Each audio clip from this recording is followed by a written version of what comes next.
Storm Ophelia lashes Ireland and turns sky red. 0122 Storm Ophelia is causing further disruption in the UK after 3 people died in hurricane-force winds and hundreds of thousands were left without power. Scotland was battered by gusts of 70 miles per hour and flood warnings were in place on its west coast as the remnants of the hurricane continue to hit the British Isles.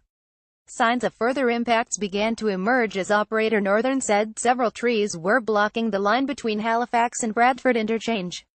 There was a further report of a landslip on the line and commuters were warned poor road conditions could further hit rail replacement services.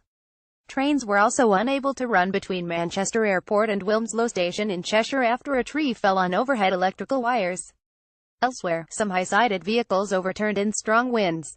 An HGV overturned in high winds on the M6 in Cumbria on Tuesday morning. Credit Paul Kingston. Earth News. Virgin Train said a tree blocking the railway at Lockerbie was causing disruption to journeys and work was underway to remove it.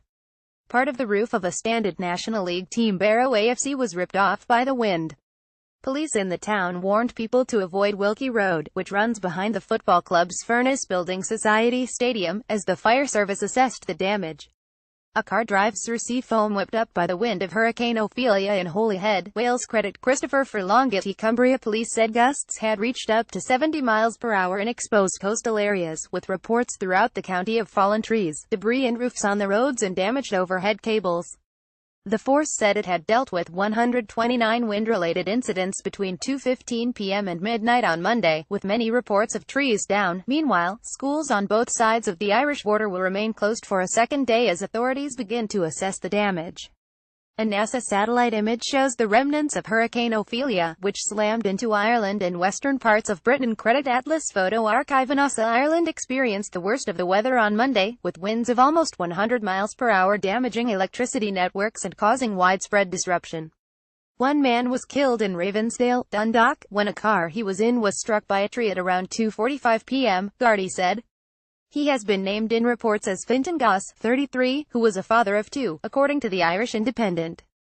In Cafir, Co Tipperary, a 31-year-old was killed in a chainsaw accident when he was trying to clear a tree downed by the wind. He has been named locally as Michael Pike. Fallen trees blown down by Storm Ophelia block a road in Ireland's southwest city of Cork. Credit Ben Stansalafp. Earlier, a woman driver in her 50s died when a tree fell on her car in strong winds near Aglish Village in Waterford. The victim was reportedly a former oncology nurse Claire O'Neill, who was due to celebrate her 59th birthday on Tuesday.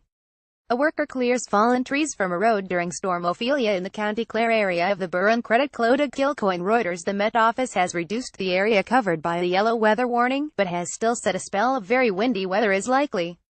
Their forecast added some damage to buildings, such as tiles blown from roofs, could happen. Northern Ireland, southwest Scotland, northwest England and northwest Wales are no longer covered by the warning, but southwest Scotland, parts of northeast England and Yorkshire are still subject to it. Forecaster Stephen Keats said commuters should expect very gusty conditions, with winds of up to 70 miles per hour. He said the strong winds will continue but should moderate a little bit compared to what we have seen. There's still a risk of gales and it's still strong enough to cause disruption, but a little bit down on what we have seen. Damage to the Turner's Cross Stadium, home of Cork City Football Club, after Storm Ophelia. Credit Sports File via Getty. Meanwhile, Prime Minister Theresa May spoke to Irish counterpart Leo Varadkar on Monday afternoon to offer support to affected areas. A Downing Street spokesman said on Storm Ophelia, the Prime Minister expressed her sympathies for the loss of life and said the UK government stood ready to provide any support if requested. Around 330,000 homes and business were still without power on Monday night following the worst storm on record on the island of Ireland. A road closed sign submerged in floodwater in Galway, Ireland. Credit Clodagh Kilcoyne. Reuters. Help from Northern Ireland and the rest of the UK is expected to be drafted in on Wednesday to help restore power, ESB, the Republic of Ireland's electricity network, said. Police Scotland said a number of homes in Dumfries and Galloway have lost power, but all major roads in the region remain open despite fallen trees and branches disrupting some routes. Meanwhile, the roof of a scout hut in Castle Douglas was blown off and there have been reports of collapsed scaffolding in Dumfries. Hurricane Ophelia timeline. A Force spokesman said at this time we have no reports of anyone being injured in the region. A number of homes in the region have remained without power overnight and efforts are underway to bring power back to those affected. In this regard, communities are asked to check on those who might be described as vulnerable neighbors and, where safe to do so, to check on their welfare.